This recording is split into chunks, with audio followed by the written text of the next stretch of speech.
Hello. Good afternoon बच्चों। सभी बच्चों को नमस्ते, गुड आफ्टरनून। कैसे हैं भाई सभी लोग?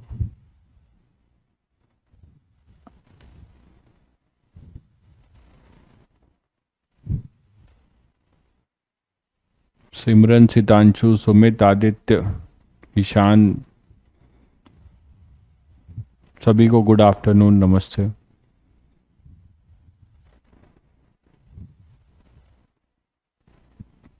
केसु, सनित, संचित, आदित्य, इनफेवेबल, सभी को नमस्ते भाई। तैयारी चल रही है बच्चों? रिवीजन शुरू कर दिया तुम लोगों ने? धीरे धीरे रिवीजन भी शुरू करो। चलिए, तो फ्लूइड में हम लोग फ्लूइड स्टैटिक में कल लास्ट टर्न पे प्रेशर डिफरेंस के वजह से, प्रेशर के वजह से जो वर्ड थ्रस्ट है ना, वर्टिकल फोर्स जो है लग रहा है,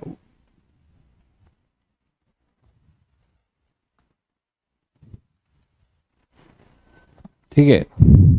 तो वहां से हम क्या कर सकते हैं कि निकाल, भाई क्लासेस आपकी जो एक्स्ट्रा क्लासेस हैं वो ऑफ हो रही हैं, ठीक है भाई।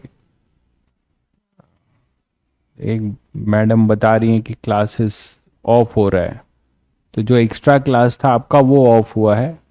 रेगुलर क्लासेस हमेशा ही चल रही हैं और कोर्स कंप्लीटेशन आपका जो है एक ऐसे चाहिए।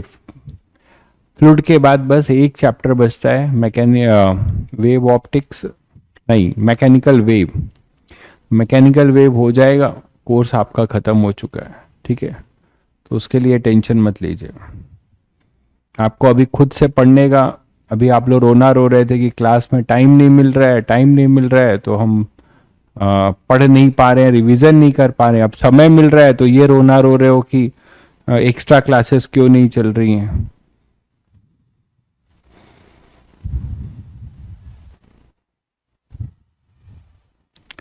ठीक है भाई, पार्ट टेस्ट में जो भी है वो आपको है, उसको आप उसके अकॉर्डिंग ही कर लीजिए, ठीक है। पार्ट टेस्ट का सिलेबस आपके मुझसे मत पूछा करिए, जो आपके पास डिस्प्ले है वही पार्ट टेस्ट का सिलेबस है, उसको तैयार करिए। मुझे इतनी चीजें याद नहीं रहती भाई, ये सिलेबस और ये सब, ठीक है। हाँ, थर्मो थर्मो का लेक्चर आपका जो है ट्यूसडे और थर्सडे, सॉरी ट्यूसडे और वेंसडे, ये दो क्लास लेकर थर्मो का ये थोड़ा बहुत क्वेश्चंस कराने हैं और इफिशियंसी ऑफ साइक्लिक प्रोसेस वोसेस बताना है, तो उसमें कर लेंगे। और नहीं होगा तो फिर दिन वाले में कर लेंगे, कोई दिक्कत नहीं है। तो नेक्स्ट बात करते हैं हम लोग लॉ ऑफ फ्लोटेशन की।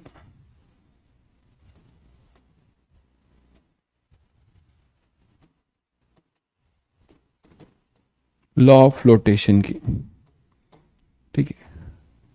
लॉ ऑफ फ्लोटेशन की, ठीक है। लॉ ऑफ, शाम की क्लास लगभग अब नहीं है, आप हार्डली थर्मोडायनेमिक्स के 2-3 लेक्चर जो भी जाएंगे वो करके बंद कर देंगे शाम में। लॉ ऑफ फ्लोटेशन, ठीक है, वो नेक्स्ट वीक हो जाएगा। नेक्स्ट वीक का जो मंडे, मंडे तो रहता नहीं है आप लोगों का, मंडे नहीं रहता है, ट्यूसडे, यस ट्यूसडे वेंसडे, 2 दिन में हो जाएगा, नहीं तो थर्सडे, ये 3 दिन लेकर वो शाम वाली क्लास आपकी बंद रहेगी। रेगुलर क्लासेस जो चल रही हैं वो चलती रहेंगी, तो एक्स्ट्रा क्लास मतलब आपकी अब बंद रहेगी। तो law of flotation, law of flotation ये कहता है बच्चों कि कोई भी, मान लीजिए अगर कोई एक बॉडी है, कोई बॉडी है,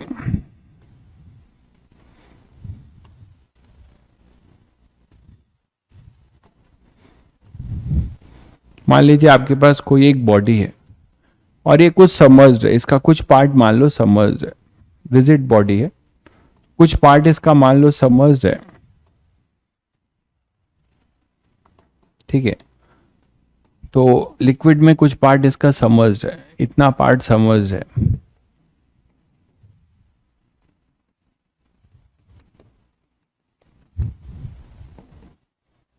ठीक है। इतना पार्ट आपका समझ है और ये इक्विलिब्रियम में है। तो इक्विलिब्रियम में है, इसका मतलब ये हुआ कि यहां पर इसका अपना एक सेंटर ऑफ मास होगा बच्चों। सेंटर ऑफ मास जहां भी होगा वहां पे लग रहा होगा mg, सेंटर ऑफ मास जहां भी होगा वहां लग रहा होगा mg, ये ध्यान रखिएगा। ये COM है,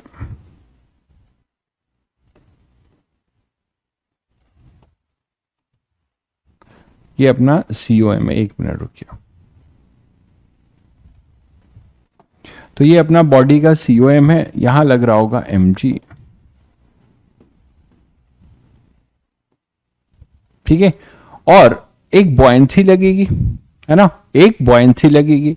जितना वॉल्यूम इसका सबमर्ज्ड है, मान लीजिए इतना वॉल्यूम इसका सबमर्ज्ड है, इतना वॉल्यूम जो है इस बॉडी का क्या है, सबमर्ज्ड है। तो जितना वॉल्यूम इस बॉडी का सबमर्ज्ड है ना, उतने वॉल्यूम का लिक्विड डिस्प्लेस हुआ होगा। बॉयंसी की मैं आपको बता चुका हूं, नेट वर्टिकल अप थ्रस्ट, और उसका मैग्नीट्यूड कितना होता है, उसका मैग्नीट्यूड होता है wait of the displaced liquid. ठीक है, wait of the displaced liquid. तो यहां पे अपने पास क्या हो जाएगा, बॉयंसी जो लगेगा वो बॉयंसी का अपना जो है एक सेंटर ऑफ मास होगा। वो आप COM पे नहीं लगाएंगे, जब वो कहीं पे इसका COB होगा, सेंटर ऑफ बॉयंसी। ठीक है, और वो सेंटर ऑफ बॉयंसी कहां पर होगा अभी बताता हूं। वो सेंटर ऑफ बॉयंसी अपना कहां पर होगा, जो लिक्विड डिस्प्लेस हुआ है ना, जो लिक्विड डिस्प्लेस हुआ होगा उतने वॉल्यूम का जो सेंटर ऑफ मास होगा वहां पर लगेगा COB, सेंटर ऑफ बॉयंसी। ठीक है, और अगर ये इक्विलिब्रियम में है तो मतलब ये हुआ कि COB और mg, ये जो अपना COB है ये होगा COB, सेंटर ऑफ बॉयंसी, और ये लगेगा FB। दोनों का लाइन ऑफ एक्शन सेम होना चाहिए, अगर बॉडी टिल्ट ना करे, रोटेट ना करे, जो कॉन्सेप्ट ऑफ मेटा सेंटर भी है। ठीक है, तो वो जरूरी नहीं है, इसलिए उस पर नहीं आ रहा हूं मेटा सेंटर पे। तो FB और ये mg दोनों का लाइन ऑफ एक्शन क्या होना चाहिए, सेम। तो एट इक्विलिब्रियम आप सिंपल ये बोल सकते हो कि eight equilibrium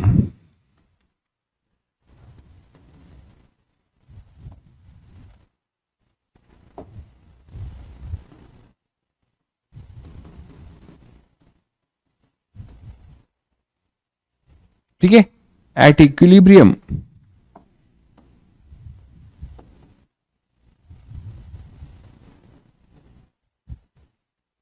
FB equal to mg।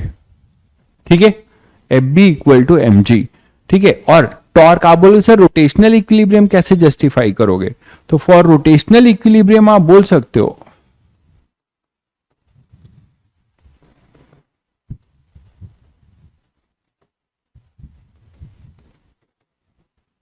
है ना, FB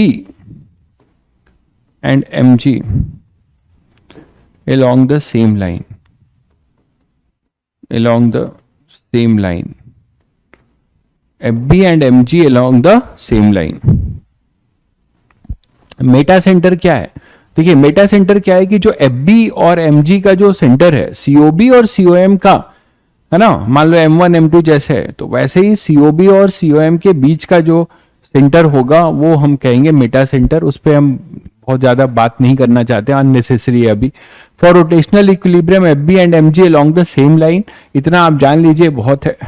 ठीक है, अभी उतना ही पढ़ लीजिए जो एग्जाम में ले जा पाए।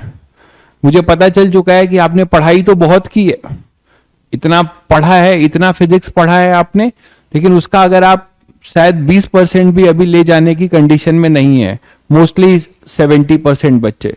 तो इसीलिए बेटर है कि जेई मेंस लायक चीजें जो है एक बार फिर से रिकैप करके और उसको एग्जाम हॉल तक ले जाने की कोशिश करिए। FB और इक्वल टू mg, इसलिए मैं आपको बहुत ज्यादा बर्डन नहीं दे रहा हूं ये लास्ट के 1-2 चैप्टर में, लास्ट के इस 1-2 चैप्टर में। ठीक है, जब हम लौटेंगे एडवांस प्रैक्टिस में तो कॉन्सेप्ट्स तो हो ही रहे हैं सारी चीजें, और बड़े लेवल पे एडवांस के हो सकता है और क्वेश्चंस करें।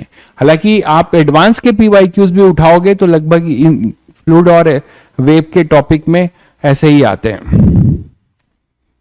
ठीक है, तो for rotational equilibrium FB and mg along the same line, तो FB और mg की वैल्यू लिख लेते हैं बच्चों। FB क्या होगा, FB होगा VS into rho L into G, और mg क्या होगा बच्चों, m लिखोगे रो बी, ये है रो ऑफ बॉडी, है ना, rho of body, rho B लिख लेते हैं, और ये रो लिक्विड है, ये रो अपना लिक्विड है, ये रो लिक्विड है, ठीक है।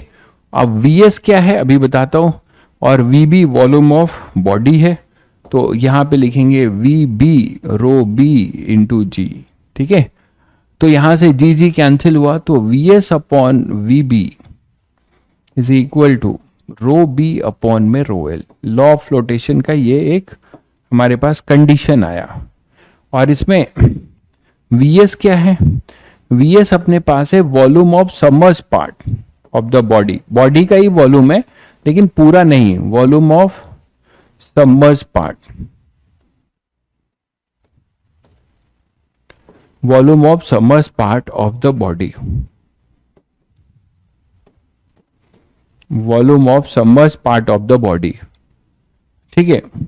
वीबी ये क्या है, volume of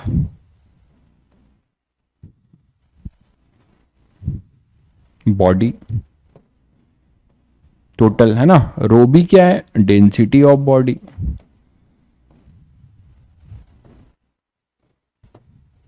density of body. Rho L क्या है, डेंसिटी ऑफ लिक्विड,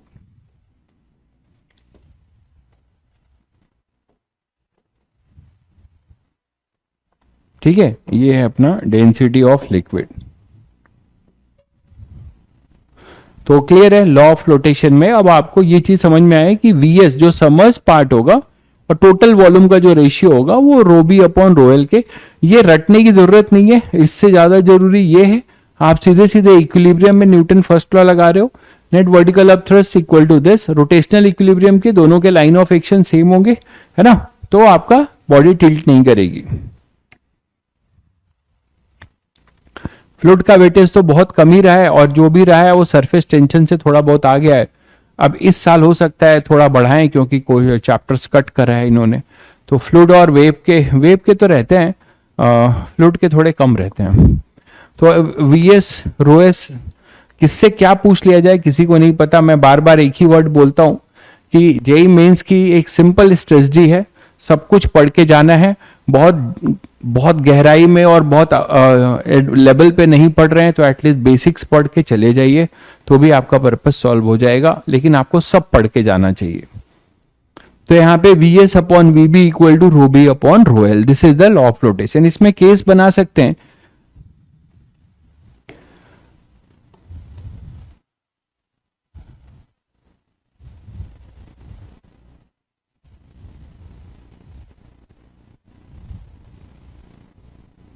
और पहला केस ये हो सकता है ना, कंडीशन हमारे पास तो है ही, कंडीशन हमारे पास यही था, V S upon V B equal to rho S rho L upon rho S, यही था ना, rho B upon V S upon V B equal to rho B upon rho L,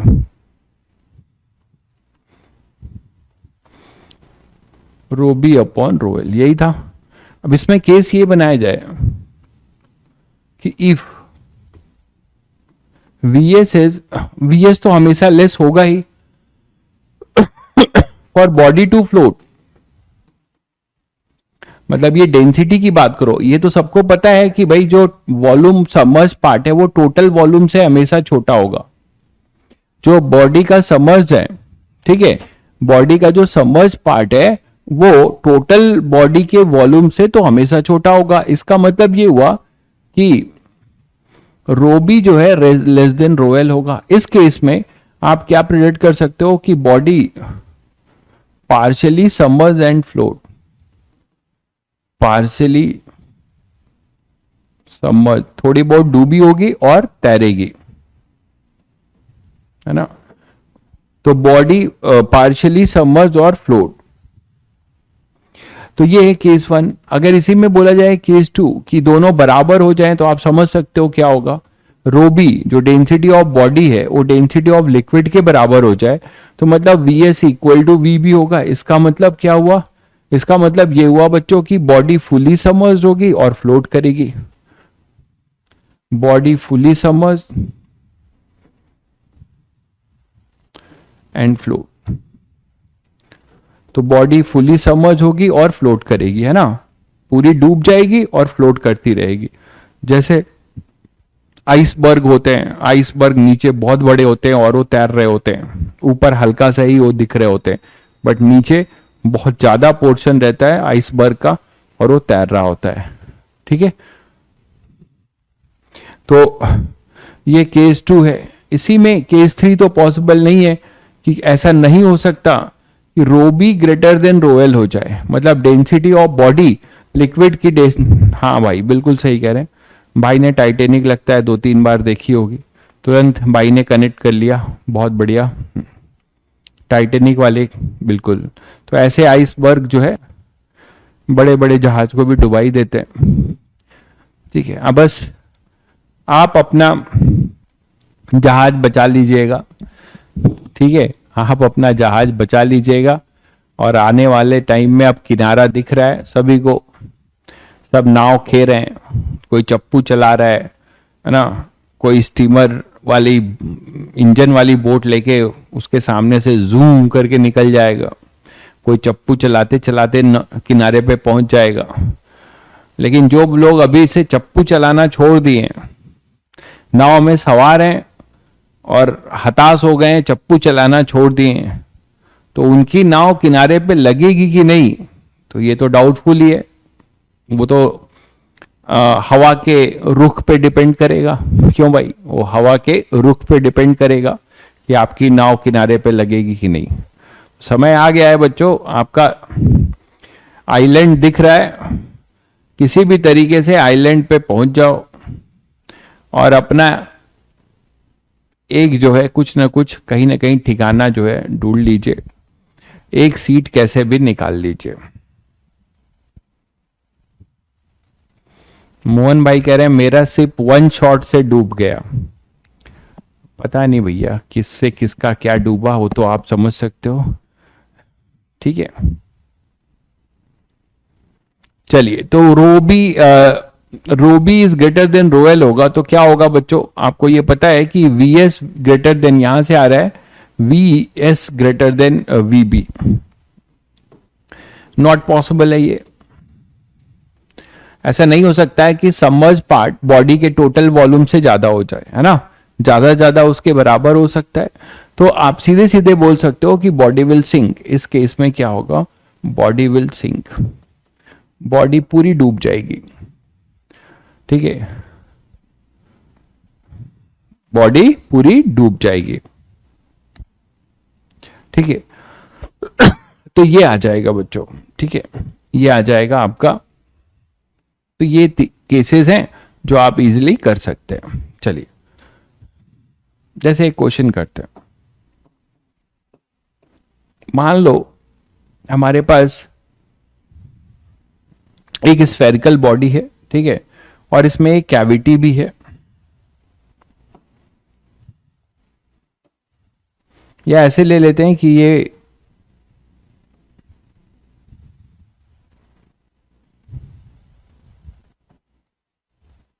रो1 है,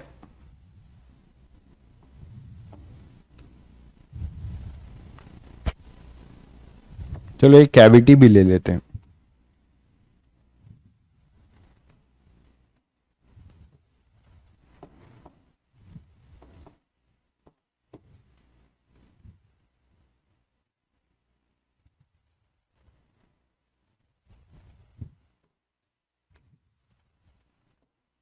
ठीक है, तो ये अपनी जो बॉडी है इसमें थोड़ी सी एक कैविटी आपने बना दी है और इसको डिप कर दिया है। सॉलिड स्फेयर है ये, इसमें कैविटी बनाई है आपने। ठीक है, और इसको आपने डिप कर रखा है, और आपने इसको डिप कर रखा है किसी लिक्विड में, पूरी तरह से सबमर्ज्ड है, फुली सबमर्ज्ड है। ठीक है, फुली सबमर्ज्ड है। अब देखो क्या होगा। अब आपसे बोला जा रहा है ये इसका सेंटर था, ये पूरा का पूरा डिस्टेंस जो है ये आर है, ये डिस्टेंस पूरा आर है, ये इसका सेंटर है कैविटी का C1, ये आर है पूरा। ठीक है, और ये फ्लोट कर रहा है, ये फ्लोट कर रहा है, ये अपने पास फ्लोट कर रहा है। इसकी डेंसिटी है मान लीजिए रो, है ना, रो1, और इसकी डेंसिटी है रो2। इसकी डेंसिटी है रो2। क्लियर है बच्चों? तो रो1 रो2 में क्या रिलेशन होगा, रो1 रो2 में क्या रिलेशन होगा, पढ़ लो भाई अरित्रा, पढ़ लो। मैं कहाँ जाने वाला हूँ, कहाँ आने वाला हूँ, यूट्यूब पे आने वाला हूँ कि नहीं, ये सबसे क्या ही लेना देना है यार। आप पढ़ाई करो, अच्छे से परफॉर्म करो, ठीक है। रो1 रो2 जो है यहाँ पे क्या हो जाएगा अपने पास, देखिए आप लोग के साथ यही, आप लोग के साथ पता है यही दुविधा है, आप लोग के साथ यही दुविधा है बच्चों।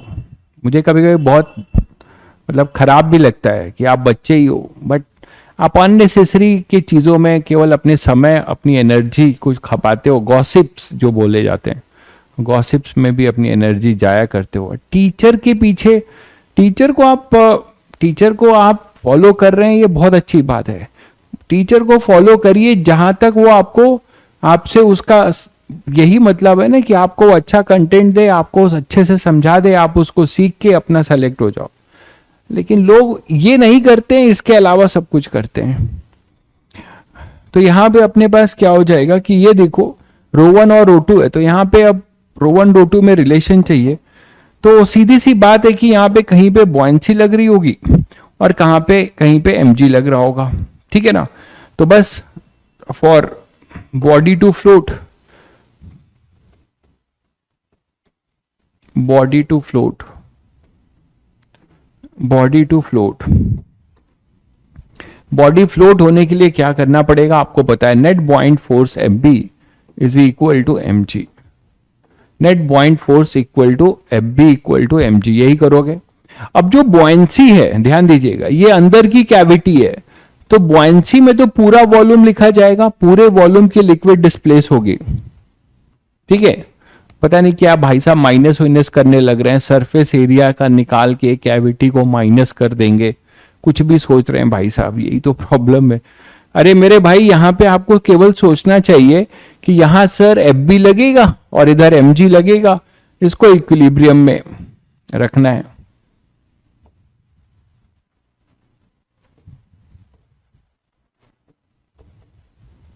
ठीक है, Fb लगेगा और ये mg लगेगा, और तो कुछ हो नहीं सकता, बस वही करिए। लेकिन जब आप Fb लिख रहे होंगे तो wait of the displace liquid है, तो पूरी बॉडी आउटर सरफेस पूरा वॉल्यूम सबमर्ज्ड है, ये तो कैविटी बॉडी के अंदर है ना, बाहर तो पूरा का पूरा वॉल्यूम डिस्प्लेस होगा। तो आप क्या लिखेंगे यहाँ पे क्या लिखेंगे Fb को 4/3πr³, ये वॉल्यूम हो जाएगा, इंटू रो1 लिक्विड की डेंसिटी रो1 है इंटू जी। m क्या होगा, ये m क्या होगा बच्चों, इस m को लिख सकते हो, इस m को आप लिख सकते हो, इस m को क्या लिखोगे, ये मास है बॉडी का विथ कैविटी, तो इसमें कितना मास होगा, टोटल डेंसिटी सॉलिड बॉडी की रो2 है, तो आपको लिखना पड़ेगा रो2, और यहां होगा 4/3πr³ -4 इस वॉल्यूम को माइनस करना होगा, किसके लिए, वेट लिखने में वॉल्यूम माइनस होगा, और पूरा जो लिक्विड डिस्प्लेस होगा वो आउटर वॉल्यूम से होगा, वो तो पूरा लिखेंगे। तो आप लिखेंगे 4/3πr/2 का होल क्यूब बच्चों, ये होगा। तो 4/3πr³ रो1g, this is equal to 4/3πr³ common ले लीजिए, है ना, और रो2 1 - 1/8।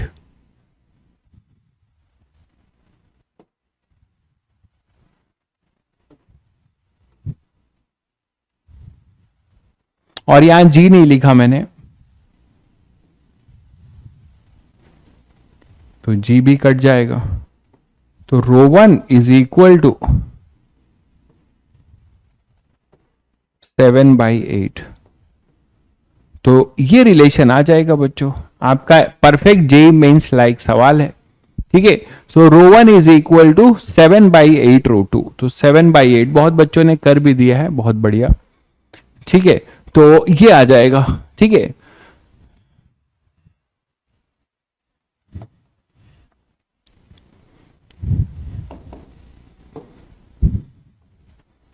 इसी में कभी कभी आपसे पूछा जाता है, जैसे देखिए एक क्वेश्चन और, कि अपने पास एक वेसल है,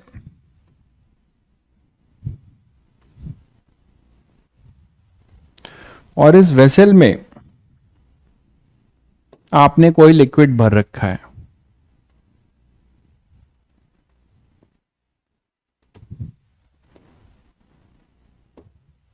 ठीक है, कोई लिक्विड भर रखा है,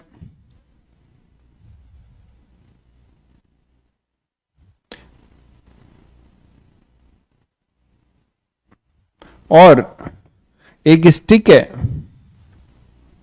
एक स्टिक है आपके पास, इसको आप इसमें हिंज कर रहे हो।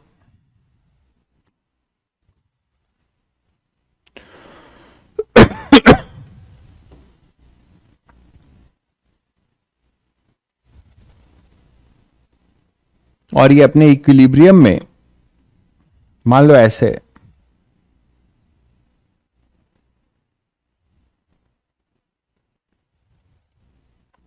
ठीक है, और यहां के अबाउट हिंज है।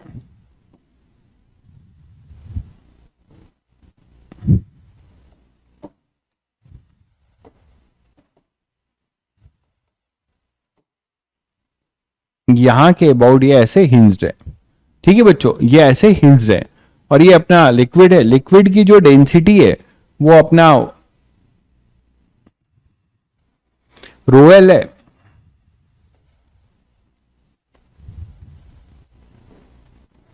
और ये अपने पास रोएस है। स्टिक की डेंसिटी, स्पेसिफिक ग्रेविटी लिख देता हूं, है ना, स्पेसिफिक ग्रेविटी लिख देता हूं इसका। चलो मैं कुछ डेटा दे देता हूं। एल है 1 metre length of the stick, ठीक है, और इसकी जो हाइट है ये अपना स्टिक का लेंथ है एल। तो एल 1 मीटर है, लिक्विड लेवल है हाफ मीटर पे, लिक्विड लेवल अपना हाफ मीटर पे है। ठीक है, और स्पेसिफिक ग्रेविटी क्या होता है सबको पता होगा I think. What is specific gravity, है ना। तो specific gravity of the stick, specific gravity of the stick is 0.5, है ना, 0.5 स्पेसिफिक ग्रेविटी 0.5 है। तो आपको बताना है कि व्हाट इज थीटा। थीटा क्या होगा बच्चों, है ना, ये वर्टिकल से कितना थीटा एंगल बनाया होगा इक्विलिब्रियम में।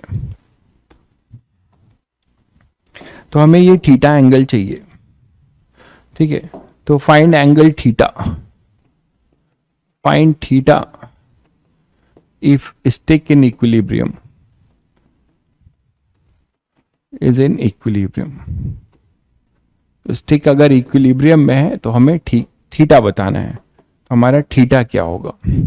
ठीक है, तो इसको भी कर सकते हो।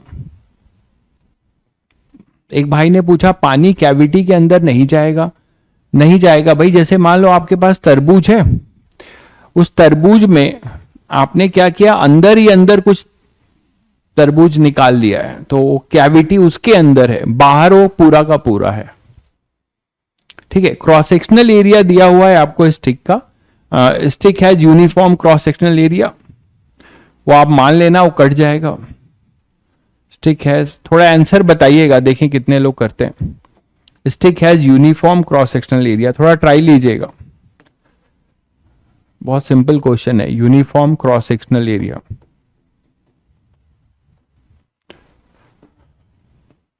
Stick has uniform cross sectional area, जल्दी से करिएगा ट्राई एक बार।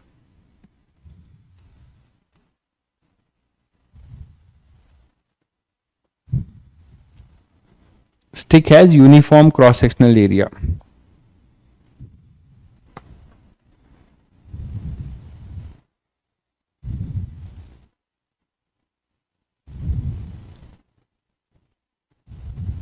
क्या बात है ओम गुप्ता, तगड़े आदमी हो तुम। सारे क्वेश्चन 45 डिग्री तुरंत चटका दिया भाई ने, बहुत बढ़िया, शानदार।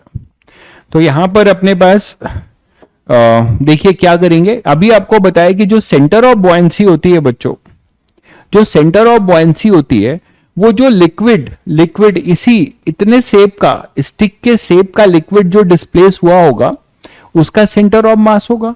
तो देखिए कि कितना जो है स्टिक का पार्ट सबमर्ज्ड है। अगर ये हम h मानते हैं जिसकी वैल्यू हाफ है, हाफ मीटर है, और L अपना 1 मीटर है, ठीक है, और h अपना हाफ मीटर है। तो अगर मान लो अगर मान लो आपके पास कि कितना ये होगा, तो आप h है और ये हमें नहीं पता, इसको हम कुछ a मान लेते हैं, इसको हम यहां पर b मान लेते हैं और इसको c मान लेते हैं। तो बच्चों ये ए बी तो निकाल सकते हो ना भाई, ए बी निकाल सकते हो। तो ए बी क्या हो जाएगा, ए बी की लेंथ क्या हो जाएगी, तो ए बी आप क्या लिख सकते हो, cos theta is equal to A B by cos theta is equal to h by A B, cos theta equal to h by A B. A B आ जाएगा बच्चों h सेक थीटा, वैल्यू अभी put कर देंगे, h sec theta, बोलो h sec theta. अब इस A B का जो मिड पॉइंट होगा, इस ए बी का जो मिड पॉइंट होगा वहां लगेगा बॉयंसी, वहां लगेगा अपना बॉयंसी। तो बॉयंसी कहीं यहां पे लगेगा, ये बात शायद सबको समझ में आ रही होगी। ए बी के मिड पॉइंट पे बॉयंसी लगेगा, जो ए बी का मिड पॉइंट होगा एफ बी यहां लगेगा, मानते हो कि नहीं। और एम जी कहां लगेगा, एम जी जो है एल बाई टू पे लगेगा, कहीं पे अपना एल बाई टू होगा, तो एल बाई टू पे कहीं पे एम जी लगेगा, ये एम जी लगेगा। ठीक, ये जो डिस्टेंस होगा सेंटर ऑफ बॉयंसी वाली, वो एच सेक थीटा होगा, इसका हाफ होगा, है ना, इसका हाफ होगा। तो ये जो सेंटर ऑफ बॉयंसी और सेंटर ऑफ ग्रेविटी जो लग रहा है, ये पहले सबको क्लियर होना चाहिए। और ये हिंज है, तो हिंज के अबाउट नेट टॉर्क जीरो होना चाहिए। हिंज के अबाउट बच्चों नेट टॉर्क क्या होना चाहिए, जीरो होना चाहिए। तो क्या हो जाएगा, अब देखो आप नेट टॉर्क निकाल सकते हो। इस पॉइंट का नाम, इसको मैंने फालतू ही नाम दिया है, एक काम करो, इसकी तो जरूरत नहीं पड़ेगी, इसी को नाम दे देते हैं, है ना, इसको बी दे देते हैं और इसको सी दे देते हैं, इसको बी दे देते हैं, इसको सी दे देते हैं। अच्छा, बी इसको दे रखा है नाम,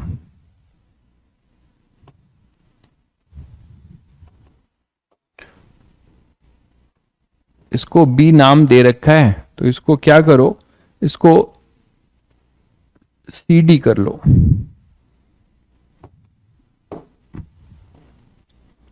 सी डी कर लो। ठीक है, तो सभी बच्चों को पता है कि सी डी क्या होगा बच्चों, एडी, एडी जो होगा वो होगा एल बाई टू, एडी होगा एल बाई टू। ठीक है, एडी अपना जो होगा वो होगा एल बाई टू, और ए सी जो होगा वो होगा ए बी बाई टू, मतलब H by two sec theta, H by two sec theta. अब आप टॉर्क की बात करो, तो एक तो यहां पे हिंज रिएक्शन भी पूछा जा सकता है, एक अच्छा क्वेश्चन बन सकता है बच्चों हिंज रिएक्शन का। देखो हिंज रिएक्शन अगर बोला जाए तो आप बोल सकते हो कि हिंज रिएक्शन भी ऐसा लगेगा, तो हिंज रिएक्शन भी निकाल सकते हैं। पहले हम नेट टॉर्क निकाल लें, वो बेटर रहेगा। तो हिंज के अबाउट नेट टॉर्क क्या होगा, देखो इसका जो लाइन ऑफ एक्शन है, इसका जो लाइन ऑफ एक्शन है, इस पे परपेंडिकुलर ड्रॉप करो इस पे परपेंडिकुलर ड्रॉप करोगे तो ये आएगा, इसके लाइन ऑफ एक्शन पे परपेंडिकुलर ड्रॉप करोगे तो ये आएगा। दोनों आप निकाल सकते हो इन टर्म्स ऑफ थीटा और टॉर्क इक्वेट कर दो। एक ही बच्चे ने अभी तक आंसर दिया है, बाकी किसी ने नहीं दिया।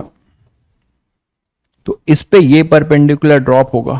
ठीक है बच्चों, तो ये परपेंडिकुलर ड्रॉप होगा इसका और इस पे, तो आप नेट टॉर्क निकाल सकते हो।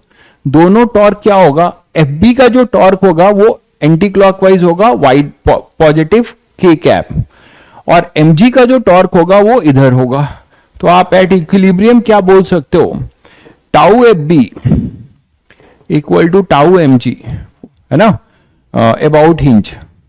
तो हिंज का तो कोई टॉर्क नहीं लेंगे क्योंकि उसका सेंटर लाइन ऑफ एक्शन वहीं से पास हो रहा है, उसका लाइन ऑफ एक्शन वहीं से पास हो रहा है। तो टाउ एफ बी क्या होगा बच्चों, टाउ एफ बी अपने पास आ जाएगा, टाउ एफ बी होगा एफ बी, देखो एफ बी इंटू कितना, ये एसी है, ये थीटा है, ये थीटा है तो ये भी थीटा होगा, ये थीटा है तो ये भी थीटा होगा, तो ये एसी कितना हो जाएगा, साइन थीटा। और mg की बात करो, ये थीटा है तो अपने पास ये भी थीटा होगा,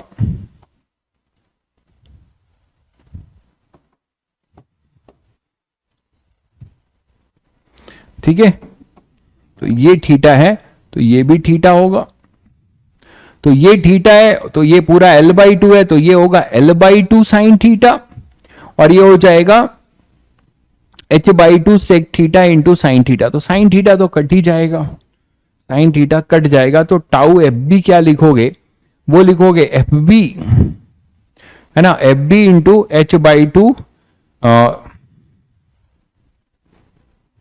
H/2 sec theta into sine theta is equal to tau M G, वो हो जाएगा M G into L/2 sine theta. तो ये तो कैंसिल आउट ही हो रहा है, ठीक है, ये कैंसिल आउट हो रहा है। अब यहां से जब ये कैंसिल आउट हो रहा है और 2 से 2 भी कैंसिल हो रहा है, देखो, तो फाइनली हमारे पास आ रहा है F B H sec theta is equal to M G L, M G L, देख लो। अब एफ बी क्या लिखते हो, एफ बी लिखते हो wait of the displace liquid. Wait of the displace liquid क्या होगा, जितना स्टिक का वॉल्यूम सबमर्ज्ड है उतने वॉल्यूम का लिक्विड डिस्प्लेस होगा। क्रॉस सेक्शनल एरिया आपने अगर इसका ए ले रखा है, इसका क्रॉस सेक्शनल एरिया अगर ए ले रखा है, तो आप क्या लिख सकते हैं, इसका एफ बी के लिए V जितना volume of the liquid displace है, जितना स्टिक डिप है उतना ही वॉल्यूम डिस्प्लेस है। कितना लेंथ डिप है, ए बी, ठीक है, कितना लेंथ डिप है अपना ए बी, और वो ए बी भी निकालना पड़ेगा हमें थीटा के टर्म्स में ही, क्योंकि ये हाफ है। तो ये लिखा जाएगा L A B into A, ये वॉल्यूम डिस्प्लेस हो गया, V into rho L into G, ठीक है, ये आ जाएगा, ध्यान दीजिएगा, और ये एच सेक थीटा। अब वैल्यू पुट ही कर देते हैं, बहुत सारे हो गए, चलो कर लेंगे अभी। H sec theta is equal to mass लिखना है, मास क्या होगा, मास हो जाएगा A into L volume into rho of stick, rho of stick rho S, rho S बोल रहे हैं density of stick, density of stick. तो A L volume into rho S ना इंटू जी, ठीक है, V rho S G, V ये हो जाएगा वॉल्यूम, तो जी से जी आप कैंसिल कर सकते हो। अब आप जो ए के लिए परेशान थे, देखिए ए भी कैंसिल हो गया, ठीक है।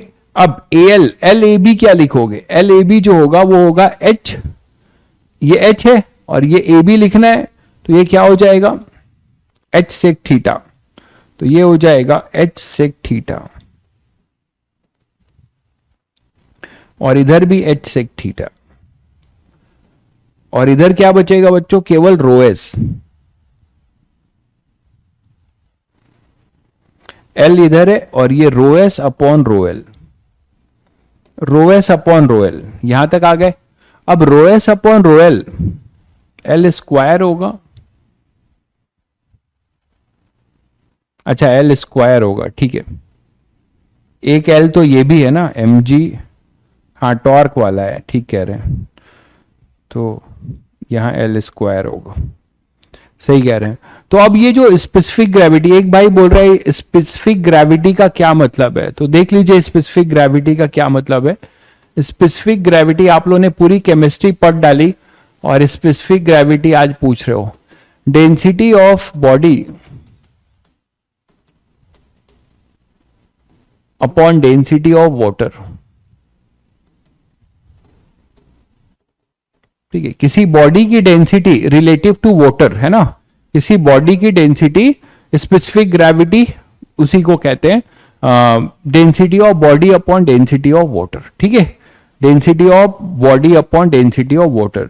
तो यहां डेंसिटी ऑफ बॉडी स्टिक की बॉडी और रोयल है लिक्विड की, मतलब यहां वाटर है, इसको लिक्विड को मतलब वाटर ले लीजिएगा जब हम लोग स्पेसिफिक ग्रेविटी दे रहे हैं, तो ये हमारा लिक्विड एक वाटर है, तो वाटर की डेंसिटी, ठीक है, तो आपके पास ये आ जाएगा rho S upon rho L, और इसकी वैल्यू 0.5 है। अब सारी वैल्यू दी हुई है, पुट कर लीजिए बच्चों और बता दीजिए क्या आ रहा है, पुट कर लीजिए और बता दीजिए क्या आ रहा है।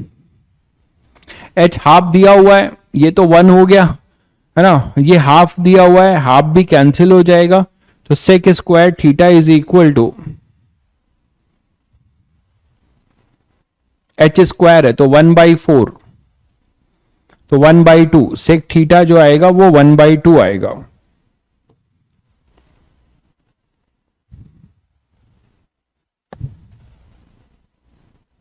सेक थीटा इक्वल टू 1/h²।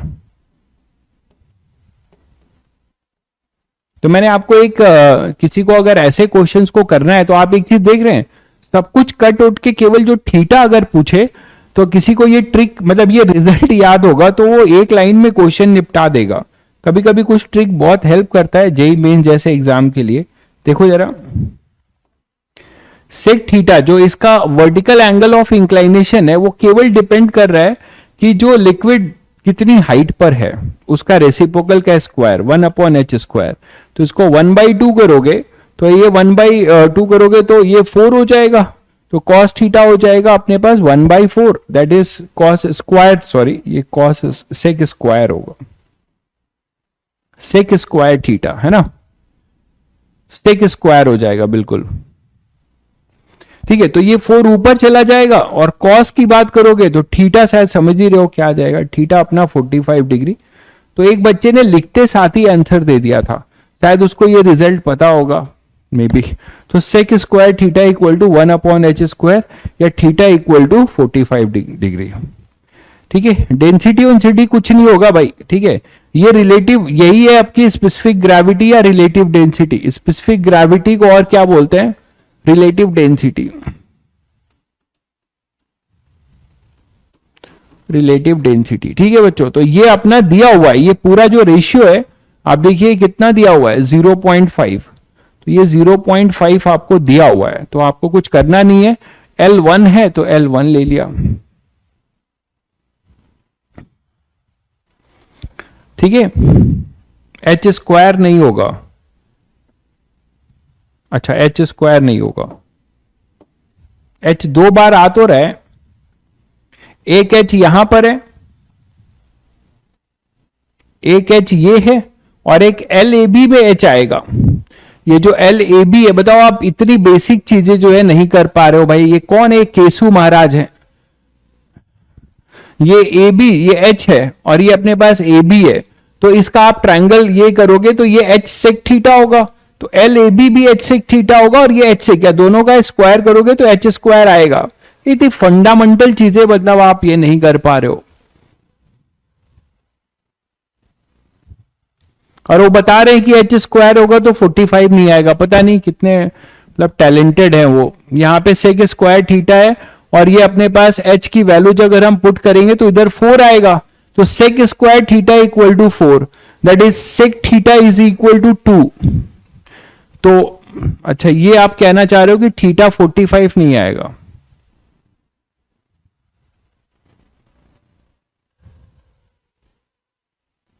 देखिए कहीं कुछ गड़बड़ हुआ है क्या फिर।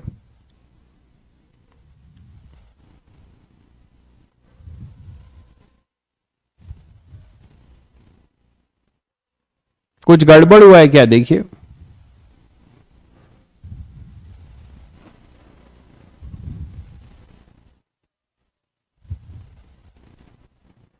LAB हम तो यही लिखेंगे ना, LAB क्या लिखोगे, LAB जो लिखोगे LAB इंटू ए FB के लिए, तो LAB की जो ये वैल्यू है वो h गिवन h के टर्म्स में तो यही होगी h सेक थीटा, और एक यहां पे h सेक थीटा आएगा टॉर्क वाला।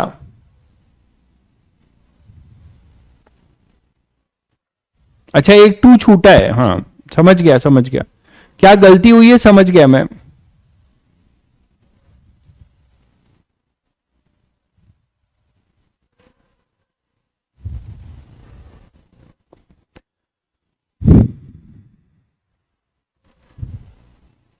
अच्छा, यहां पे कह रहे हो 0.5 से मल्टीप्लाई भी होगा, एक हाफ यहां पे आएगा ना। अच्छा, टॉर्क सही लिखा है क्या, देखिएगा जरा, टॉर्क सही लिखा है क्या। टॉर्क हमने लिखा है AC की वैल्यू लिख तो ली है AB/2 सही है, यहां पे बस एक छूटा हुआ है, आंसर सही है, यहां पे बस एक 0.5 छूट गया है, कर लीजिएगा इसको इंटू हाफ। इसको मैं हटा रहा हूं, ठीक है। थोड़ा सा ऊपर लिख कर देता हूं भाई, जगह नहीं दिख रही।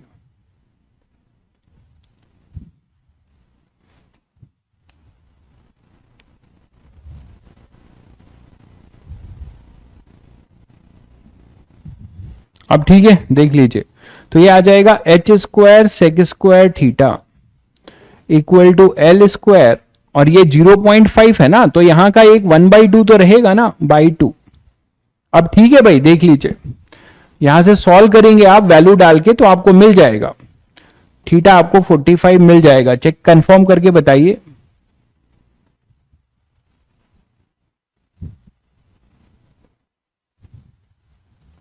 बिल्कुल सही है, स्पेसिफिक ग्रेविटी छूट गया था।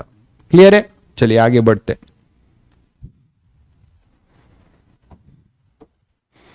बाकी कुछ वेरिएशंस मैंने आपको थर्मल एक्सपेंशन में करा दिए हैं, है ना। हीट से रिलेटेड जो वॉल्यूम का डिप होना कम होना, वो सब मैंने आपको करा दिया है। एक बहुत फंडामेंटल क्वेश्चन पूछे जाते हैं, जो कि शायद सबको पता ही होगा, क्लास 8 9 से पढ़ते आ रहे हैं आप लोग, कि मान लीजिए हमारे पास एक आइस क्यूब है,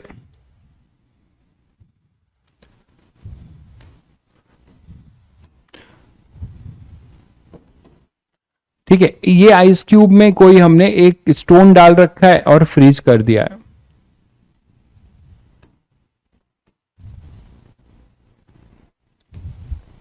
तो हमारे पास एक स्टोन है और ये फ्रीज है, और ये क्या हो रहा है कि ये डिप था, टोटली समर्ज्ड है एक तरीके से, जस्ट फ्लोटिंग कंडीशन में है। क्योंकि हम ये थोड़ा सा एक एजम्पशन भी लेंगे कि रो आइस और वाटर का जो डेंसिटी है वो नियर अबाउट सेम लेके चल रहे हैं, बहुत कम ही डिफरेंस होता है।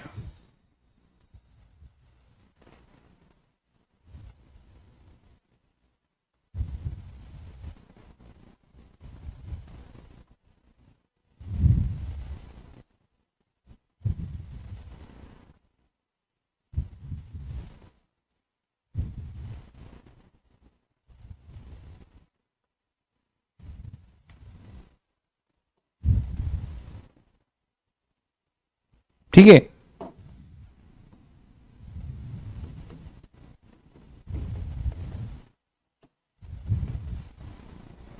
तो यहां पे अपना वाटर ही है,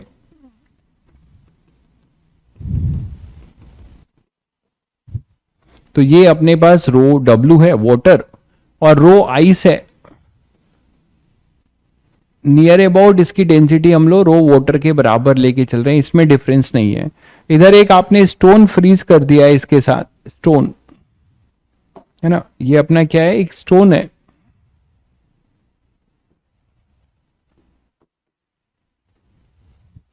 तो स्टोन इसमें आपने जमा दिया है।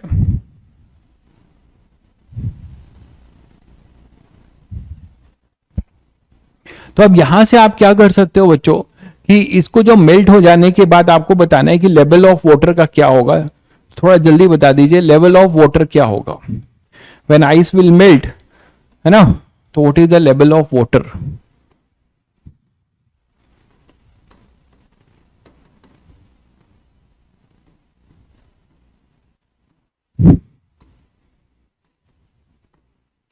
लेवल ऑफ वाटर, वाटर का लेवल क्या होगा ये आपको बताना है। वाटर का लेवल क्या होगा ये आपको बताना है।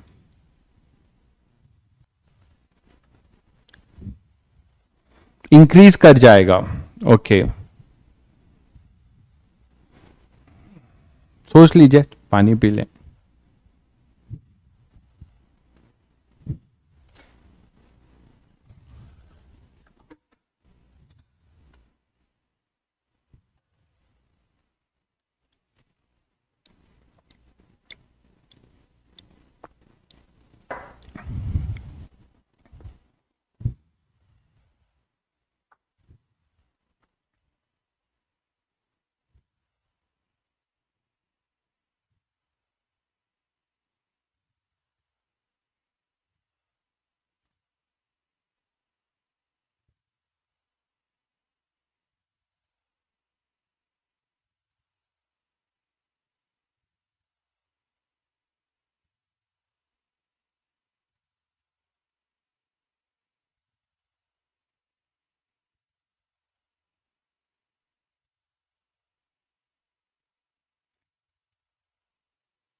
सेम ही रहेगा।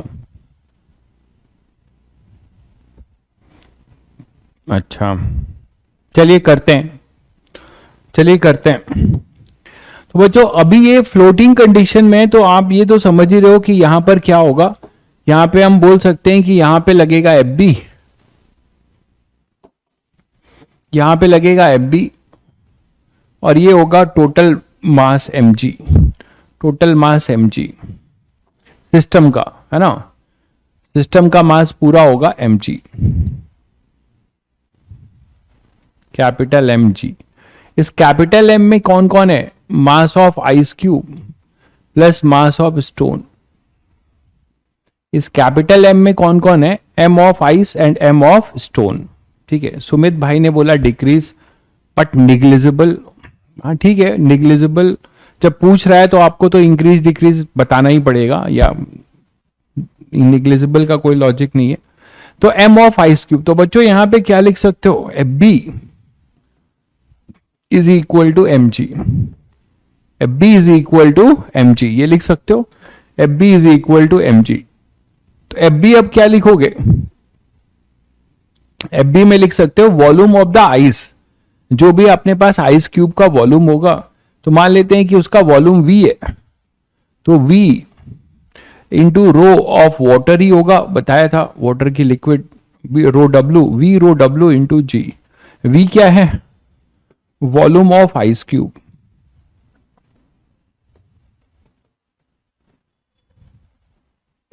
ठीक है, वॉल्यूम ऑफ आइस क्यूब, और ये टोटल मास एम है जिसको हम लिख सकते हैं M of ice plus M of stone,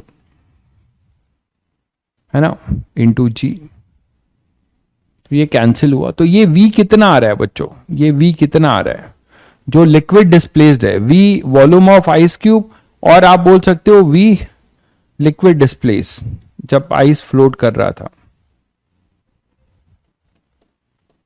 क्योंकि पूरा का पूरा जो है आइस क्यूब, पूरा का पूरा आइस क्यूब क्या है अपना, फ्लोट कर रहा है पूरा सबमर्ज होके। तो यहां पे आप बोल रहे हैं लिक्विड डिस्प्लेस, तो V अपने पास आ जाएगा m of ice upon row W plus m of stone plus row W. तुम्हें ये सोचना चाहिए था आप लोगों को ये सोचना चाहिए का कि before melting of ice cube जितना लिक्विड डिस्प्लेस हुआ है, आफ्टर मेल्टिंग, ठीक है, हाँ भाई, आफ्टर मेल्टिंग जो होगा वो क्या होगा? तो आफ्टर मेल्टिंग में क्या क्या होगा? एक जो आइस क्यूब है उसका पूरा वॉल्यूम पानी बनेगा, अब प्लस स्टोन डिप करेगा, तो स्टोन तो सिंक कर जाएगा, तो अपने वॉल्यूम का लिक्विड भी डिस्प्लेस करेगा। तो फाइनल जो वॉल्यूम होगा और जो इनिशियली लिक्विड डिस्प्लेस्ड है उनमें डिफरेंस देख लेंगे, वो बड़ा कौन बड़ा है कौन छोटा। अगर फाइनल जो वॉल्यूम आ रहा है ना, फाइनल जो वॉल्यूम आ रहा है टोटल, वो इनिशियल लिक्विड डिस्प्लेस से ज्यादा आ रहा है, तो लेवल ऑफ अपना वाटर जो होगा वो राइज करेगा, नहीं तो डिप करेगा। तो ये तो आपने इनिशियल कंडीशन देखी after melting of ice cube. तो after melting of ice cube, तो आइस क्यूब के मेल्ट होने पे क्या होगा बच्चों? आइस क्यूब के मेल्ट होने पे क्या होगा? देखिए कितना वॉल्यूम का वो वाटर बनाता है, कितना वॉल्यूम का वो वाटर बनाता है। तो इसमें दो चीजें होंगी, volume of water due to melting of ice,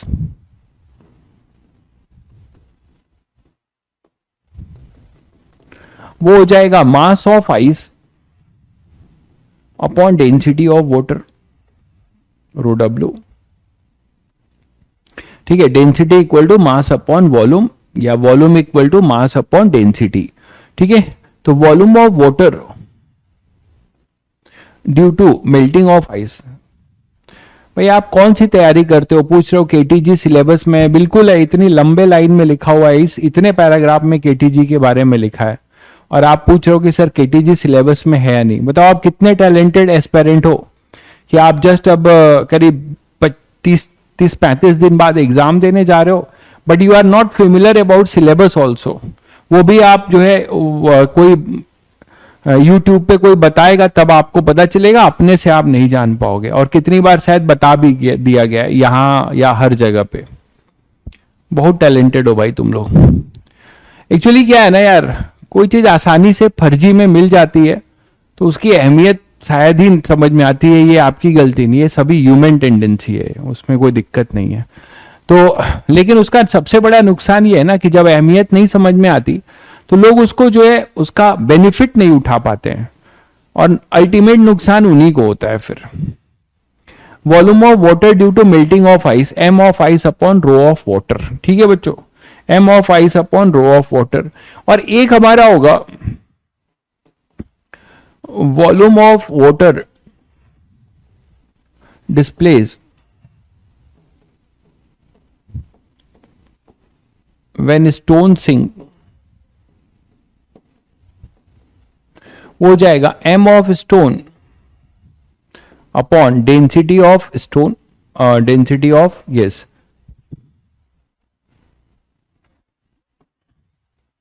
नहीं डेंसिटी ऑफ क्या हो जाएगा, हम जितना volume, density of stone, yes density of stone. भाई जितना वॉल्यूम स्टोन का होगा, अभी केटीजी पे आया काम है, मैं फर्स्ट लॉ पे आ रहा था, फर्स्ट लॉ के साथ ही मैं केटीजी पढ़ाऊंगा। ठीक है, तो volume of water displace when stone sink, तो हो जाएगा M of stone upon rho of stone, है ना। जितना वॉल्यूम स्टोन का होगा वो हो जाएगा अपना मास अपॉन डेंसिटी, है ना, मास अपॉन डेंसिटी। तो बच्चों अब टोटल वॉल्यूम फाइनल क्या हुआ, वी फाइनल, ये वी इनिशियल भी बोल सकते हो। वी फाइनल क्या होगा, इन दोनों का sum M ice upon rho water plus M stone plus rho stone, ये आ जाएगा बच्चों। अब ये जो final volume of liquid displace,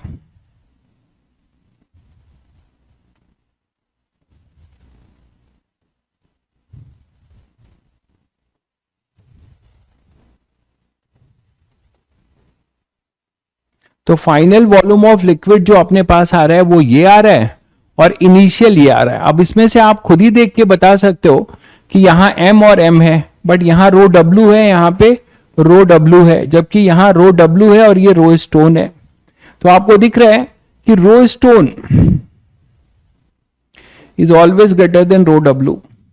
तो वी फाइनल जो होगा वो लेस देन वी इनिशियल होगा। तो लेवल ऑफ लिक्विड डिक्रीज, शायद एक दो लोगों ने केवल इसका आंसर दिया था, लेवल ऑफ लिक्विड डिक्रीज। तो लेवल ऑफ लिक्विड डिक्रीज होगा भाई।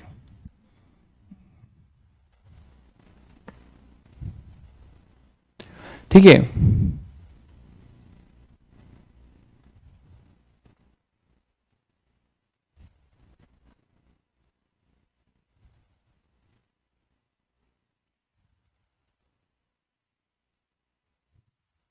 क्लियर है सभी को। भाई जितना आइस मेल्ट करेगा उतना वॉल्यूम ऑफ वाटर नहीं बनेगा, तो क्या बनेगा फिर, आइस के मेल्टिंग का वॉल्यूम अलग है और स्टोन का जो डिप होने से जो लिक्विड डिस्प्लेस होगा वो अलग है। वो दोनों मैंने लिखा है और दोनों को जोड़ा है।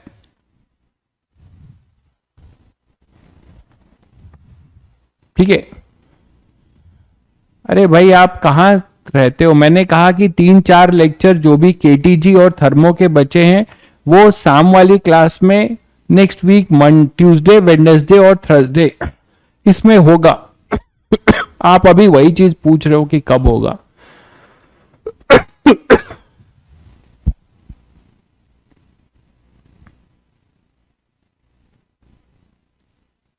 क्लियर है, चलिए। तो लेवल ऑफ लिक्विड अपना जो होगा वो अपना डिक्रीज करेगा। सबसे बहुत बेसिक चीज है, लॉ ऑफ फ्लोटेशन लगाया, वहां से ये देखा कि जब ये ऐसा होगा, और देखिए एक भाई आपको नहीं समझ में आया केसु भाई, तो आप पहले फिर समझ लो कि आप इसमें कंफ्यूज हो रहे हैं कि बॉयंसी में, इस बॉयंसी में स्टोन के वॉल्यूम का क्या काम है। तुम कितने बड़े टैलेंटेड हो, बॉयंसी में स्टोन के वॉल्यूम का क्या काम है मेरे भाई।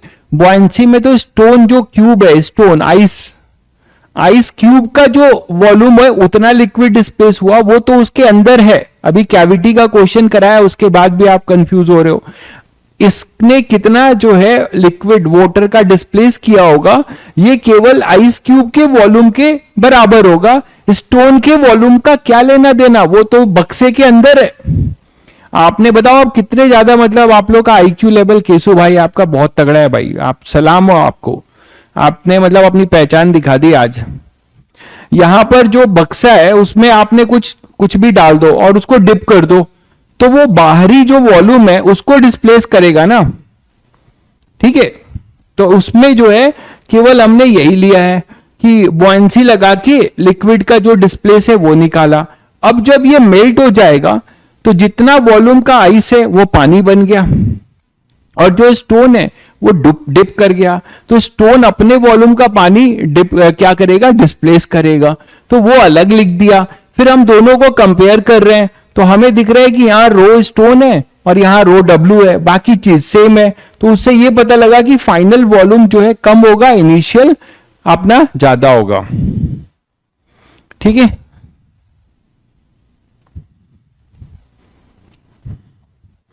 दूसरी एक इंपॉर्टेंट बात देखिए कि कभी कभी लोग बॉयंसी में, मान लीजिए हमारे पास एक बलून है,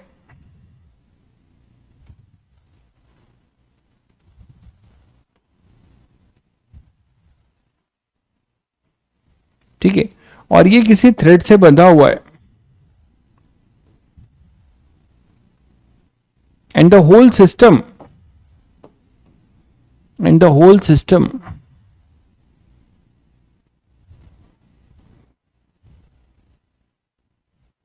is kept in a container जो कि लिक्विड से भरा हुआ है।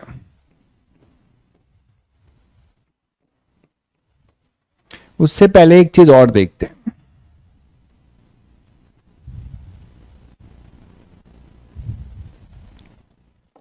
Apparent wait.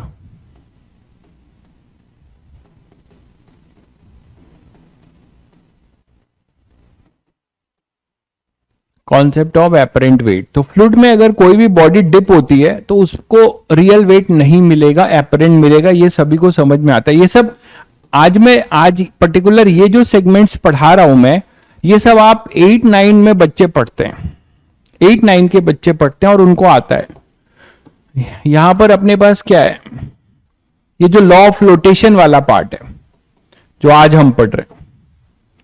मान लीजिए हमारे पास कोई एक बॉडी है, कैसी भी बॉडी हो सकती है, ठीक है। अब इस बॉडी को अगर आप किसी वेइंग मशीन पे रख रहे हो, आप इस बॉडी को किसी वेइंग मशीन पे रख रहे हो और इसका वेट मेजर कर रहे हो, तो क्या होता है, नॉर्मल रिएक्शन जो सेंस करता है, ये तो भूले तो नहीं हो, normal reaction weighing machine sense करती है और उसके अकॉर्डिंग वो वेट मेजर करती है। बोलो भाई, weighing machine normal reaction sense करेगी और उसके अकॉर्डिंग वो क्या करेगी, वेट मेजर करेगी। यही तो होगा बच्चों।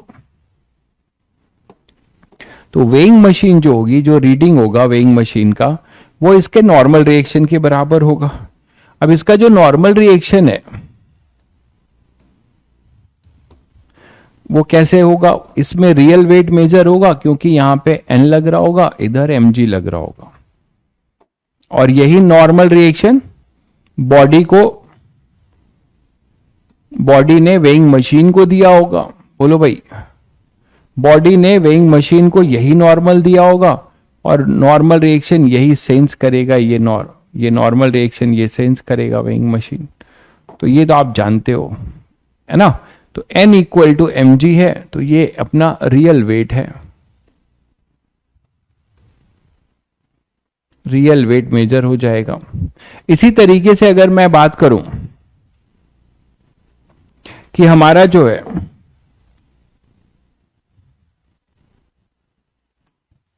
यही सेम सिनेरियो है, बट ये डिप है, किसी पानी में डिप है, मान लो किसी लिक्विड में ये डिप है,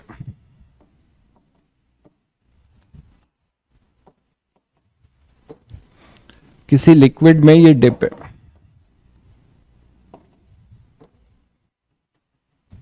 अब मैंने क्या बोला कि ये सारा चीज जो है पूरा सेटअप किसी लिक्विड में डिप है, रो एल इसकी डेंसिटी है और इसकी डेंसिटी रो एस है। ठीक है बच्चों, तो अब क्या नहीं बता सकते, क्या रियल वेट होगा, एफबीडी बना लो, क्या होगा यहाँ एमजी होगा। हाँ, ये माना जा रहा है कि rho S is greater than rho L है, तो ये सिंक करने की टेंडेंसी में होगा। रो एस अपना ग्रेटर देन रो एल है, तो ये सिंक करने की टेंडेंसी में होगा।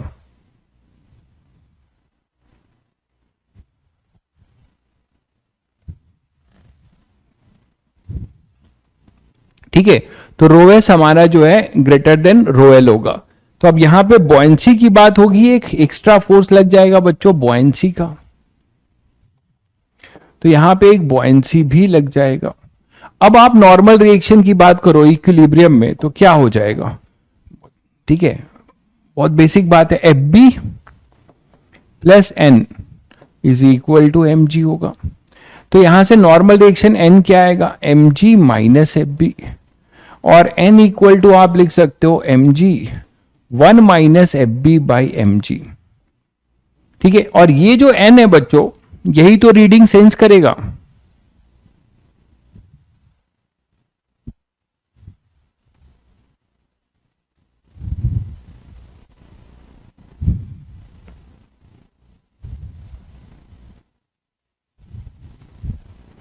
ठीक है, तो n इज ग्रेटर देन अपना mg होगा, तो अपने पास क्या हो जाएगा कि n को लिख सकते हैं w एपरेंट, और ये अपना w रियल है। और ये बच्चों क्या लिख सकते हो fb को, fb क्या है, v पूरा volume, v volume of body है, और ये पूरा सबमर्ज है, तो इतना ही लिक्विड भी डिस्प्लेस होगा।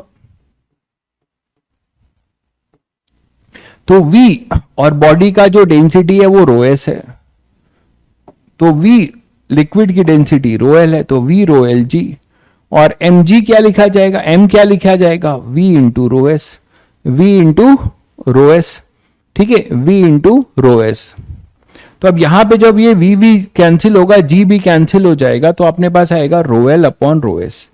तो w एपरेंट का आपको एक फॉर्मूला मिलता है, आप चाहो तो रट भी सकते हो, बट बहुत बेसिक है, आप इसको डिराइव भी कर सकते हो।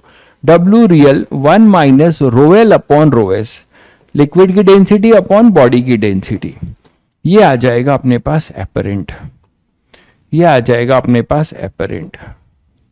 ये क्लियर है? तो this is the not real weight, weighing machine real weight sense नहीं करेगी।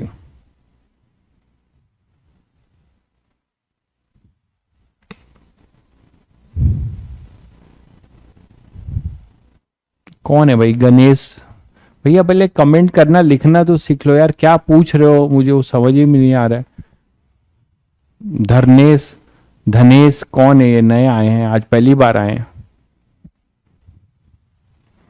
ठीक है, चलिए, तो W अपरेंट हो जाएगा W real 1 minus rho L upon rho S.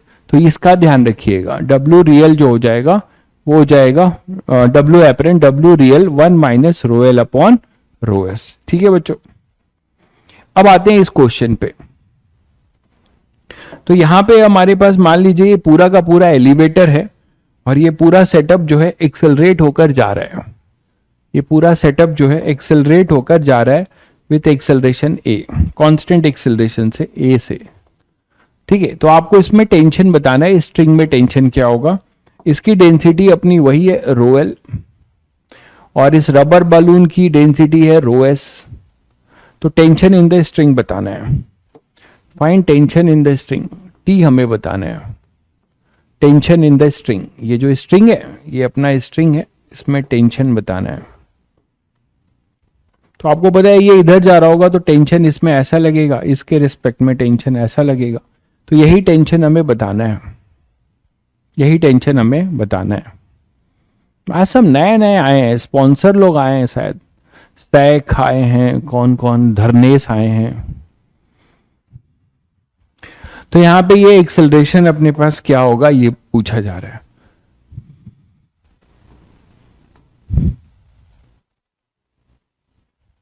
तो इसमें जो बच्चा गलती कर देता है वो क्या होता है, ध्यान से सुन लीजिए, बिल्कुल सूडो लगेगा, बट बच्चा केवल एमजी में सूडो लगाता है, आपको एफबी में भी सूडो लगाना पड़ेगा। ठीक है, एफबी में भी सूडो लगाना पड़ेगा। तो यहां जो बच्चों डब्ल्यू एफ देखिए, यहां पे टेंशन के लिए अगर आप फ्री बॉडी डायग्राम की बात करते हैं तो आप बिल्कुल सही कह रहे हैं कि यहां पे सूडो तो लगाओगे, बट सूडो जो है एमजी में केवल नहीं लगेगा, जो एफ बी लगाओगे उसमें भी सूडो लगेगा। क्यों? जो वेट होगा, अभी अभी बताया एक्सेलरेटेड फ्रेम है, तो एक्सेलरेटेड फ्रेम में, चलो भाई साहब धन्यवाद, आप मेरे स्टूडेंट है, रिकॉर्डेड देखते हो, ओके ओके। कैसी चल रही भाई तैयारी तुम्हारी? तुम्हारी तैयारी कैसी चल रही है? तो यहां पर अपने पास ये रिकॉर्डेड है, सॉरी, ये मैं बोल रहा हूं कि यहां पर जो बुएंसी है ये भी एक्सेलरेटेड फ्रेम में है, तो wait of the displace liquid में भी आपका क्या लगेगा? जी डैश इफेक्टिव लगेगा। जैसे तुम एलिवेटर पे रहते हो तो जी प्लस ए जी माइनस ए करते हो, तो जो लिक्विड ये डिस्प्लेस कर रहा होगा नॉन इनर्शियल फ्रेम में, तो एफ बी में भी जी प्लस ए या जी माइनस ए आएगा। ये बहुत इंपॉर्टेंट बात है, ध्यान रखिएगा, लोग गलत कर देते हैं। मैं थोड़ा सा नोट करके लिख भी दे रहा हूं। इन एक्सेलरेटेड फ्रेम केवल एमजी में लोग सूडो लगा देते हैं, एफबी को नहीं लिखते, वो गलत हो जाता है। इन एक्सेलरेटेड ये दिया होगा कि T not be the tension in the string, ये दिया हुआ है, tension in the string when elevator at rest, ये दिया हुआ है, व्हेन एलिवेटर एट रेस्ट। ठीक है, तो find T when elevator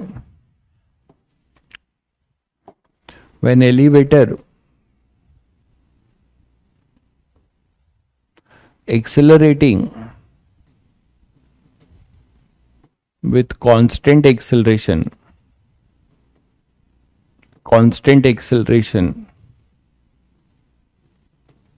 a, है ना, मीटर पर सेकेंड स्क्वायर। ये कंप्लीट क्वेश्चन है, मैंने पूरा ही लिख दिया।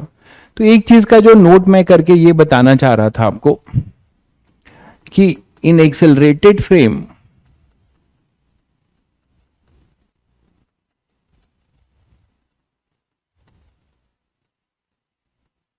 while writing FB take G effective, तो ये ध्यान रखिएगा कि FB में भी G इफेक्टिव लेके चलना है, FB में भी G इफेक्टिव लेके चलना है। ठीक है, तो क्या हो जाएगा बच्चों, यहां पर अपने पास हो जाएगा FB डैश, पहले क्या था एट इक्विलिब्रियम क्या होगा, तो एट इक्विलिब्रियम वाली पहले देख लें। तो एट इक्विलिब्रियम पे आप क्या बोलोगे, जो एफ बी रहा होगा, है ना, व्हेन ए जीरो, जब ये एक्सेलरेट नहीं कर रहा होगा, और तब के इक्विलिब्रियम में क्या होगा कि जो एफ बी होगा वो टी नॉट को बैलेंस कर रहा होगा, तो एफ बी, है ना, एफ बी ऊपर होगा और T naught plus M G होगा, यही होगा।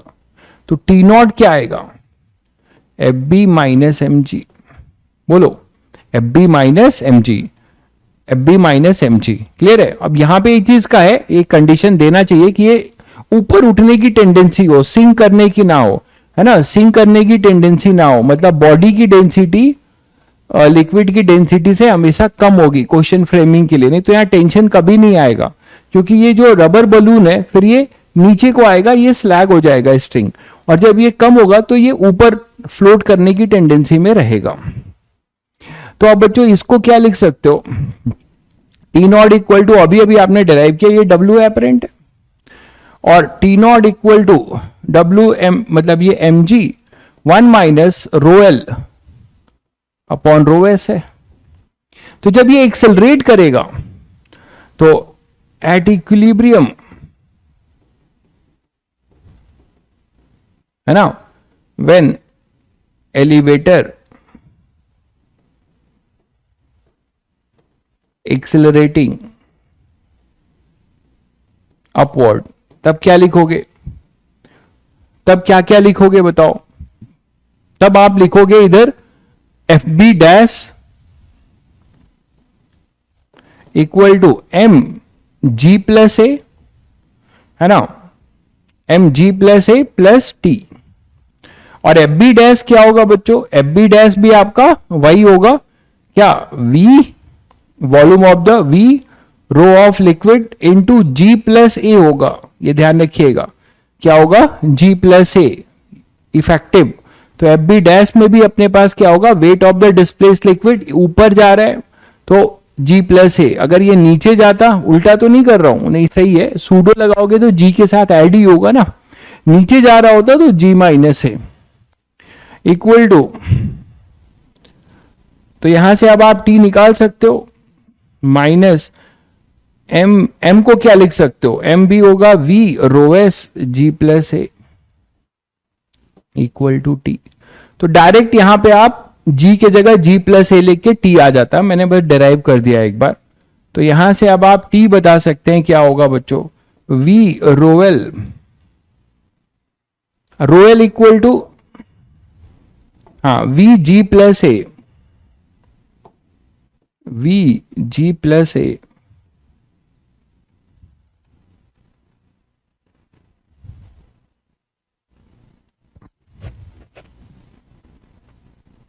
और मैं रो एस कॉमन ले लेता हूं, रो एस, ठीक है, V g plus a into rho s common ले लिया।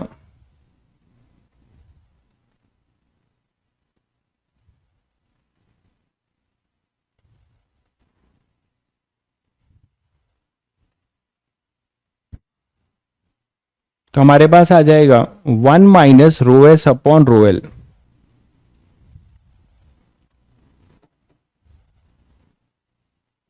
Rho S upon rho l, देख लीजिए यही आएगा 1 minus rho S upon rho l. अब इस m को क्या लिख सकते थे? v into rho S g. M अपना बेसिकली क्या है? v rho S g, v rho S g. m अपने पास क्या है? v रो एस है, g कहां से आएगा? मास है ना, तो v रो एस। और v क्या है? Volume of the balloon, totally समझ है, तो लिक्विड जो डिस्प्लेस्ड है वो भी v के बराबर ही है। तो v रो एस, तो यहां पे बच्चों आप क्या लिख सकते हो? v रो एस को mg लिख सकते हो, v रो एस को mg लिख सकते हो। तो यहां पे t आ जाएगा mg मतलब m, और ये आ जाएगा g प्लस ए 1 minus rho L upon rho S upon rho L, 1 minus rho S upon rho L. तो ये सेकेंड है और ये फर्स्ट है। हमें टी चाहिए था, दोनों को उठा के डिवाइड कर दो। दोनों को अगर हम डिवाइड करते हैं तो क्या मिल जाएगा? देखो, दोनों को अगर आप डिवाइड करते हो तो आपको क्या मिल जाएगा? दो इक्वेशन है आपके पास,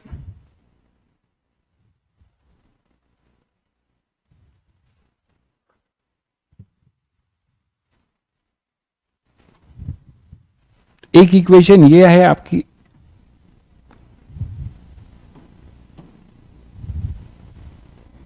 और एक इक्वेशन ये है।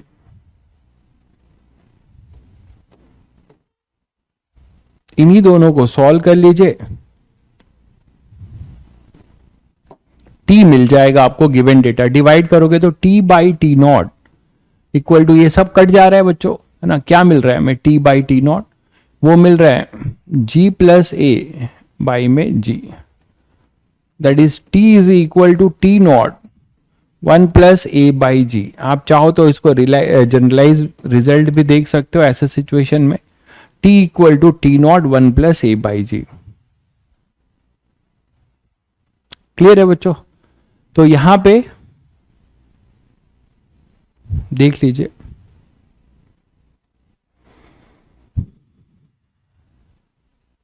रो एल और रो एस अलग अलग है भाई। मैंने यहां पे कॉमन जो लिया है वो रो एस लिया है। अच्छा, मैंने रो एस ले लिया है क्या कॉमन? एक मिनट रुको, we g plus A row s common लिया है, तो 1 माइनस, एक मिनट गड़बड़ हुआ है, ये गड़बड़ हो गया है। अगर मैं ये कॉमन ले रहा हूं तो मुझे इधर 1 मिलेगा ना, 1 इधर मिलेगा, तब तो ये गड़बड़ हुआ है, बता नहीं रहे हो। अगर मैं रोएस कॉमन ले रहा हूं, V rho s g plus a common ले रहा हूं मैं, तो मुझे यहां पे ऐसा मिलेगा ना, ये बता नहीं रहे हो तुम लोग, ये नहीं मिलेगा। हमें मिलेगा रोएल अपॉन रोएस -1, ये मिलेगा। रोएल अपॉन रोएस -1 ये मिलेगा भाई। तो फिर ये तो कटेगा नहीं, कुछ माइनस की गड़बड़ी हुई है, जरा देखो क्या गड़बड़ी हुई है।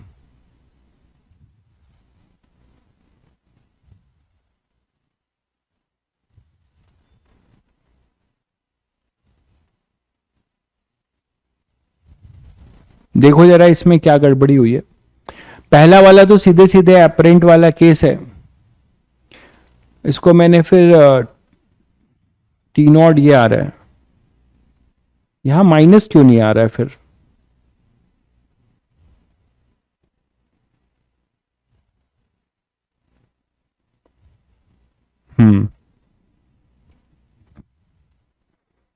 एक माइनस, ठीक है उसको करते हैं, माइनस एडजस्ट कर देंगे, अभी माइनस एडजस्ट कर देंगे, ये सेकंड है। तो यहां आएगा रोएल अपॉन रोएस -1, ये जो है ना ये वाला गड़बड़ है। यहां आएगा रोएल अपॉन रोएस -1, इसको माइनस कॉमन ले लें और फिर डिवाइड करें, देखिए कंडीशन कुछ गड़बड़ हो गई है। ये आएगा t is equal to -m g plus ए,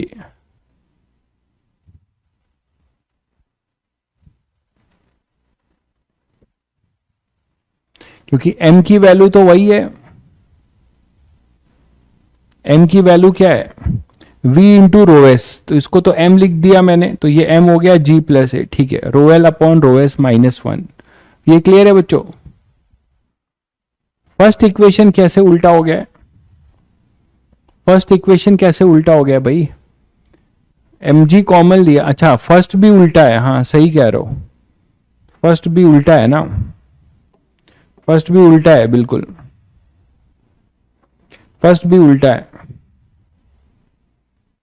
ये W एपरेंट नहीं, फर्स्ट भी उल्टा है। mg कॉमन ले लिया तो ये आएगा FB अपॉन mg -1।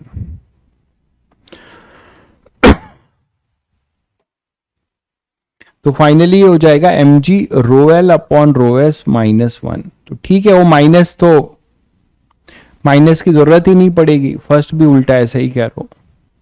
तो ये भी हो जाएगा 1 रोएल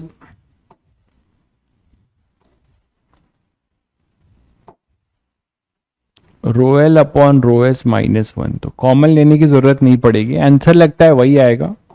इसको डिवाइड करोगे तो t upon T naught equal to, ये तो सब कट जा रहे हैं, g upon G plus A, G plus A upon G plus A upon G. तो टी आंसर से सही था 1 प्लस ए बाई जी। अब ठीक है बच्चों, जरा कंफर्म कर दीजिए, जरा कंफर्म कर दीजिए, अब ठीक है, अब कंफर्म कर दीजिए बच्चों, सही है, देख लीजिए एक बार। तो आपने इससे ये सीखा कि कहीं भी अगर बॉयंसी भी लिखेंगे नॉन एक्सेलरेटेड, मतलब एक्सेलरेटेड फ्रेम में या नॉन इनर्शियल फ्रेम में, तो अब आपको एफबी में भी आपको इफेक्टिव जी लिखना पड़ेगा, क्योंकि हम जो लिक्विड डिस्प्लेस हो रहा है वो रियल नहीं है, वो एपरेंट लिक्विड ही डिस्प्लेस कर रहा है ना, तो इसलिए मैंने करा दिया। ठीक है, ठीक है बच्चों, आज के लिए फिर इतना ही, आज के लिए इतना ही। देखिए भाई, मैं आप लोगों को एक चीज क्लियर कर रहा हूं, आप कहोगे तो मैं 4 बजे तक पढ़ाऊंगा और उधर भी पढ़ाऊंगा, ठीक है। अगर आप कहोगे तो मैं, जैसे पहले क्लास चलती थी 4 बजे तक यहां पढ़ाऊंगा और वहां भी 1.5 घंटे रोज पढ़ाऊंगा, ठीक है, 5 दिन जैसे चलता था, क्लियर है। लेकिन आप बताइएगा, क्योंकि एक लोग बोल रहे थे कि सर आप क्लास एक्स्ट्रा वाली कैंसिल कर दे रहे हो, तो आपको अगर चाहिए तो आप बताइएगा, ठीक है। लेकिन मुझे लगता है कि हमें, जैसे बहुत बच्चों ने करीब काफी दिन तक जो है बोला कि सर हमें टाइम नहीं मिल रहा है, हमने जो पढ़ा है उसको रिवाइज नहीं कर पा रहे हैं, और बिल्कुल वो सही बात है। तो अगर कोई तो ये सिमरन मैडम लिख रही है नहीं सर, और सिमरन मैडम ने ही अभी कमेंट किया था कि सर हमारी क्लासेस बहुत ज्यादा जो है ऑफ हो जा रही हैं, हमारा क्या होगा। तो लोगों का कुछ समझ में नहीं आता है कि उनका क्या मतलब परसेप्शन है, कैसे करना है। ठीक है, तो आप जैसा बोलोगे मुझे कोई दिक्कत नहीं। आपको पता है मुझे क्लास लेने में आज तक आपकी जो क्लास चली है उसमें कितनी कंटिन्यूटी रही है, अब वो शायद ऑफलाइन में भी वो कंटिन्यूटी आपको नहीं मिल रही होगी। तो यहाँ क्लासेस ऑफ होने का रीजन केवल ये है कि आपको एक अब स्पेस मिले कि आपने जो भी पढ़ा है, जो भी आपने पढ़ा है उसको जो है क्या करिए, उसको जो है जो भी आपने पढ़ा है उसको पूरा कर लीजिए, नहीं डेप्थ में तो बच्चों चीजें ऊपर ऊपर जितनी जो फंडामेंटल चीजें हैं वो कर लीजिए। इसके लिए आपको समय दिया जा रहा है, और इस लेवल तक का काम कहीं नहीं हुआ है। आपने जो पढ़ा है, मैं अपनी बकवास खुद से नहीं करना चाहता, आप खुद जो है इसको रियलाइज कर सकते हैं, ड्रॉपर हैं आप, कि आपका पिछले साल कोर्स कैसे हुआ था, इस साल कोर्स कैसे हुआ है। और आप खुद मुझे कमेंट करके थोड़ा अपना फीडबैक अभी दे के जाइए कि अभी आपने पिछले साल जहां भी चीजें करी उस समय और अभी में आपके कोर्स कैसे स्मूथली हुए हैं। एक भी जेई मेंस का घटिया से घटिया टॉपिक भी नहीं छूटा है, चाहे वो पोलराइजेशन हो, चाहे वो डिफ्रैक्शन हो, चाहे वो ईएम वेव हो, चाहे वो लॉजिक गेट हो, चाहे वो सेमीकंडक्टर हो, चाहे वो ऑप्टिकल इंस्ट्रूमेंट हो। तो एटलीस्ट बच्चों आप, मैं ये नहीं कहता कि आप मेरा गाना गाओ, लेकिन आप एटलीस्ट उस चीज का फायदा उठाओ, है ना, उस चीज का आप फायदा उठाओ।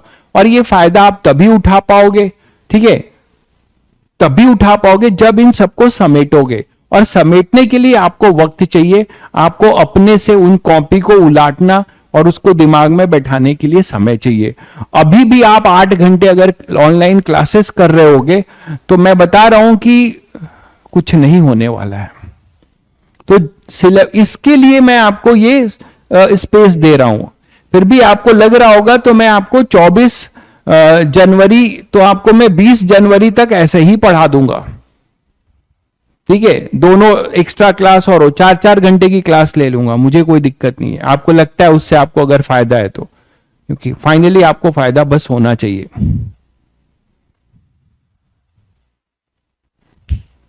भाई मेंस ओरिएंटेड क्वेश्चन ही करो अभी फिलहाल, ठीक है, अभी फिलहाल। अब मैंने आपको पहले से भी बताया है कि आप मेंस ओरिएंटेड ही करिए। अभी कहीं कुछ बहुत ज्यादा जो है फैंटम बनने की जरूरत नहीं है। अभी पूरा का पूरा आपका ध्यान होना चाहिए अपने रिवीजन पे, अपने जितने भी बेसिक फंडामेंटल्स पे, और इजी से इजी क्वेश्चंस करने की प्रैक्टिस करने पे, ठीक है। चलिए फिर मिलते हैं।